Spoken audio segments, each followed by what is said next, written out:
इस बीच नताशा भी हमारे साथ जुड़ी हैं, विवेक करवा भी हैं। दोनों से हम लगातार बातचीत करके अब जानेंगे कि आखिरकार कैसे ट्रेड को और बेहतर बनाया जा सकता है, क्योंकि कल का ही दिन अभी ट्रेडिंग के लिए बाकी होगा और उसका 3 दिन की बाजार की छुट्टी भी होगी। नताशा, इस बीच आपने सुना भी होगा शलभ को थोड़ी देर पहले ही, बैंकिंग के अलावा आप 2 ऐसे सेक्टर्स थे जो वेटेज भी रखते हैं इंडेक्स में, वो है फार्मा और IT।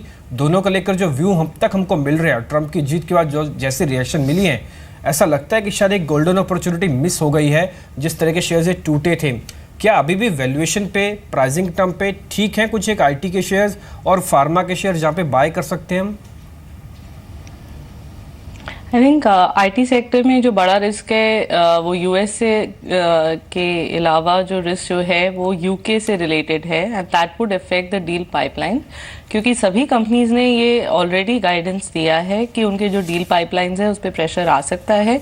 डिस्क्रिशनरी स्पेंडिंग जो है, पर्टिकुलरली BFSI जो कि उन सभी कंपनीज का एक बहुत बड़ा हिस्सा है उनके रेवेन्यूज़ का, डिस्क्रिशनरी स्पेंडिंग में काफ़ी कॉशियस अप्रोच देखने को मिला है क्लाइंट्स की तरफ से, और उसकी वजह से ये स्टॉक्स जो हैं वो प्रेशर में रहे हैं। यस, एक पॉलिटिकल रिस्क था US इलेक्शंस को लेके, लेकिन उससे ज़्यादा जो इफेक्ट है वो पहले से ही था गिवन द डील पाइपलाइंस।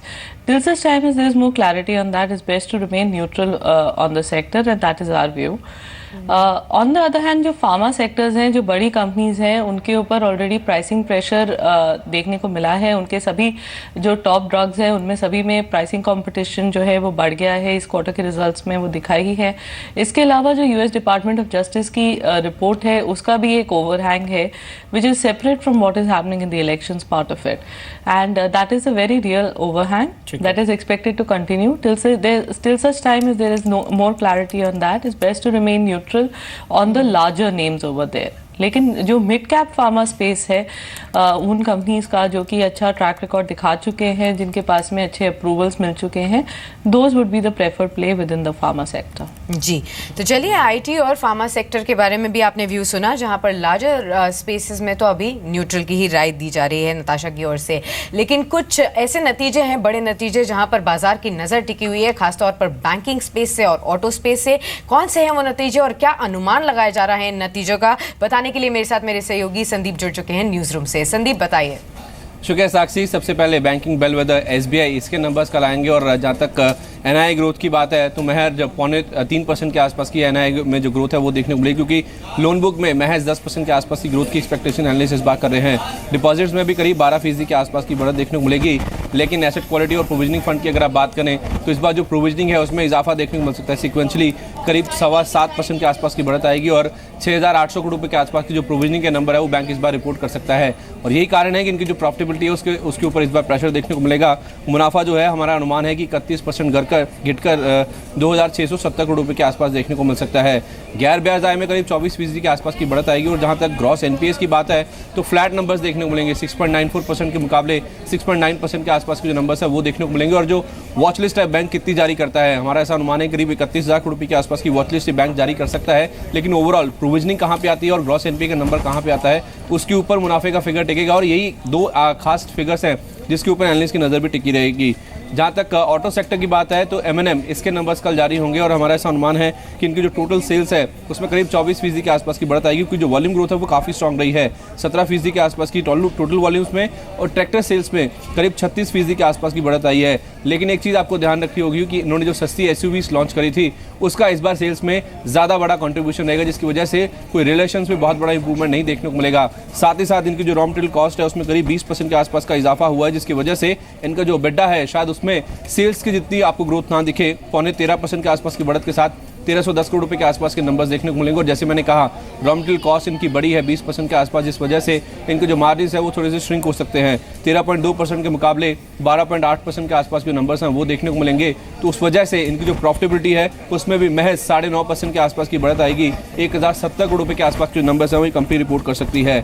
एक चीज़ आपको ध्यान रखनी होगी कि जो अदर इनकम है वो इस बार इनके जो नंबर्स हैं उसमें काफ़ी क्रिटिकल है, वो नंबर कहाँ पे आता है तो उसके ऊपर मुनाफा डिपेंड करेगा, लेकिन ओवरऑल जिस तरह से मार्जिन पे प्रेशर रहेगा उस वजह से मुकाबले, प्रॉफिटेबिलिटी में सेल्स के मुकाबले कम ग्रोथ का अनुमान इस बार मान के चल रहे हैं। जी बिल्कुल, बहुत बहुत शुक्रिया संदीप बताने के लिए कि M&M और SBI दोनों की ही नतीजों से क्या उम्मीद की जा सकती है। दोनों ही शेयर्स फिलहाल हरे निशान में ही कामकाज कर रहे हैं।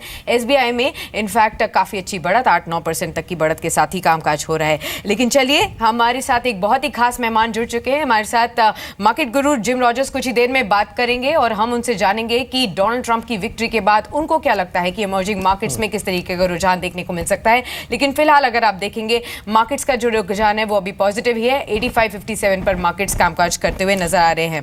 बिल्कुल साक्षी, आज का जो दिन है ना, वो मार्केट के आप इस लिहाज से भी समझ सकते हैं कि जो रिकवरी मार्केट के अंदर आ रही है और जो ताज़ा खरीदारी है, ये दोनों का कॉम्बिनेशन है।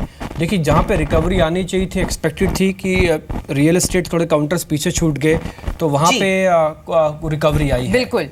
साथ ही नताशा, आपसे ये भी जानना चाहेंगे, आपने बात करी हमसे आईटी स्पेस के बारे में, फार्मा स्पेस के बारे में, खास तौर पर पीएसयू बैंकिंग स्पेस पर अभी आपका क्या रुझान है? अभी आपने कुछ नतीजों का अनुमान भी सुना, एसबीआई के नतीजे जिस तरीके से कल आने हैं, प्रोविजनिंग और ग्रॉस एनपीएस, नेट एनपीएस, कुछ ऐसे आंकड़े रहेंगे जो कि काफ़ी यहाँ पर महत्वपूर्ण रहेंगे देखने के लिए। बैंकिंग स्पेस में अभी आपका कोई बुलिश स्टांस है कहीं? देखिए, जो पीएसयू बैंकिंग स्पेस है उसमें दो इश्यूज हैं जो कि हम लोग को दिख रहे हैं। एक, अभी ओवरऑल क्रेडिट ग्रोथ जो है इकोनॉमी में वो थोड़ा सा म्यूटेड ही रहा है, पर्टिकुलरली कॉर्पोरेट साइड से। तो उसकी वजह से जो नेट इंटरेस्ट इनकम है वो जो ग्रोथ दिखाया at least from the private sector banks, वो भी उतना अच्छा नहीं रहा है जितना कि expected था। And let's not forget that the expectations have been revised down. इसके अलावा एसेट क्वालिटी जो है वो भी एक बहुत बड़ा कंसर्न है पीएसयू बैंक्स को लेके। लेकिन जिस तरह से अब बैंक अकाउंट्स के खुलने के चांसेस हैं and there is going to be an upward traction on that side, उसकी वजह से जो पीएसयू बैंक्स हैं उनको आगे जाके ग्रोथ का एक अच्छा अपॉर्चुनिटी मिलेगा। तो ये एक पॉजिटिव है। लेकिन अभी जो नेगेटिव्स हैं उसकी वजह से जो इमीडिएट टर्म है, at least near to mid term, उसकी वजह से जो स्टॉक्स हैं उनमें, उनके फंडामेंटल्स में ये थोड़ा सी इश्यूज रहेंगे।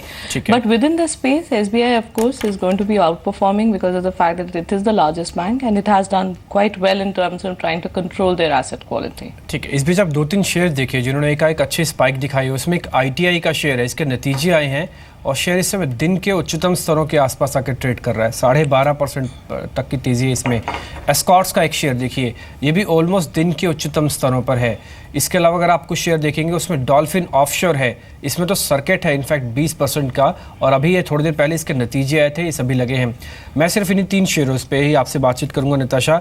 एक तो डॉल्फिन ऑफशोर है, इसमें तो सर्किट लग गया, तो नो डाउट इसमें तो बीटीएसटी आप कर नहीं पाएंगे। लेकिन एस्कॉर्ट्स के अंदर ये मूव अभी मिल रहा है और इससे पहले आईटीआई के नंबर्स आए हैं। इन दोनों पे आपका व्यू क्या है? दोनों को ट्रैक करते हैं आप? I'm sorry, we do not track these companies. We cannot make any comments. ठीक है, नो इशू। ठीक है, लेकिन फिर भी जो सरकारी कंपनीज जितनी भी हैं, चाहे एनएमडीसी देखिए, कोल इंडिया देखिए, पीएफसी देखिए, पीटीसी इंडिया फाइनेंशियल्स देखिए, अब ऐसा हो रहा है कि जो गवर्नमेंट का अपना पॉलिसी फ्रेमवर्क है, क्वार्टरली रिजल्ट्स देखिए, चाहे मॉनसून भी दिखा पीछे, ऐसा लग रहा है कि शायद अपने आप में रीस्ट्रक्चर और रीडिफाइन हो रही हैं सभी कंपनीज वैल्यूएशन के तौर पर। बायबैक भी खबर भी आ जाती है। आप ऐसी कोई इस कंपनी को ट्रैक करते हैं क्लोजली और आपको लगता है कि ये पोर्टफोलियो में होनी चाहिए, अगर किसी के नहीं है तो? देखिए, जो कंपनीज इस समय अट्रैक्टिव लग रही है फ्रॉम द पीएसयू स्पेस, उसमें वो कंपनीज हैं जिनको कि जो इंटरेस्ट रेट्स में ट्रेंड जो दिख रहा है, डाउनवर्ड ट्रेंड जो दिख रहा है, उसका बेनिफिट मिल सकता है। तो with in that the regulated utilities जो हैं वो काफ़ी अट्रैक्टिव लग रही हैं। And even with in that space जो पावर ग्रिड है वो हम लोगों को काफ़ी अट्रैक्टिव लग रहा है, बिकॉज कंपनी ने अभी जो हाल ही में क्वार्टरली रिजल्ट्स रिपोर्ट किए हैं उसमें भी उन्होंने एक अपटेक रिपोर्ट किया है। ओवरऑल फंडामेंटल्स में power grid has been very strong and even in terms of valuation is looking quite attractive. That would be a pick within the PSU space. जी, साथ ही विवेक भी हमारे साथ जुड़ चुके हैं। एक बार फिर विवेक, आपसे ये जानना चाहेंगे कि बाजार में जो अभी अच्छा मोमेंटम देखने को मिल रहा है, क्या यही जारी रहते हुए नजर आएगा आपको नवंबर सीरीज में, और खासतौर पर लेवल्स क्या देख रहे हैं अभी आप निफ्टी के? देखिए, मैं इतना क्या बोलते हैं, शॉर्ट टर्म तो टारगेट रख के नहीं ट्रेड करते हम लोग। फिर भी मुझे लगता है कि नवंबर सीरीज अभी पॉजिटिव ही रहेगा। और बड़ा करेक्शन आने की यहाँ पे कोई एक्चुअली क्या है कि वर्ल्ड ओवर जितने भी ग्लोबल अनसर्टेनिटीज थे ज़्यादातर वो क्लियर हो चुके हैं। और जो भी कल हुआ है, जैसे ट्रम्प जीते हैं या फिर मोदी सरकार ने जो ब्लैक मनी पे सर्जिकल स्ट्राइक्स किया है, उसका पॉजिटिव इम्पैक्ट ही होने वाला है इकोनॉमी पे। अब सब लोग रीवर्क करने वाले हैं कि अगर पॉजिटिव इम्पैक्ट होगा तो कितने हद तक होगा, और ये जो ब्लैक मनी है ये कितना सिस्टम में आएगा, इससे फिस्कल डेफिसिट कितना कम होगा। करीबन मार्केट का अंदाजा है कि 5 लाख करोड़ रुपया तो ऐसे ही राइट ऑफ करना पड़ेगा आरबीआई को, तो वो सीधा सीधा फायदा है गवर्नमेंट के लिए। तो ये सब मद्देनजर रखते काफ़ी पॉजिटिविटी रहेगी और काफ़ी सेक्टर्स री रेटिंग होंगे यहाँ से, और तो ओवरऑल सेंटिमेंट पॉजिटिव रहने वाला है। ठीक है, सबसे सटीक, सबसे पहले आपको जो जानकारी जी बिजनेस दे रहा है उसमें हमने टाटा ग्रुप के लेके ऐसी कोई खबर नहीं होगी, कोई एंगल नहीं होगा जो अब तक हमने सबसे पहले नहीं रखा हो। आज भी जब टीसीएस की खबर आई, सबसे पहले हमने आपको ये बताया कि ईशांत हुसैन नए चेयरपर्सन होंगे। सारस मिस्त्री को टीसीएस के चेयरपर्सन पद से हटा दिया गया है। 2-3 और अहम जानकारियां जो आज टीसीएस के साथ साथ और कंपनीज में थी, वो ये था कि बोर्ड की बैठक है टाटा स्टील की, टाटा मोटर्स की, और आज टाटा केमिकल्स के रिजल्ट्स भी हैं, तो उसकी भी एक बोर्ड की बैठक है।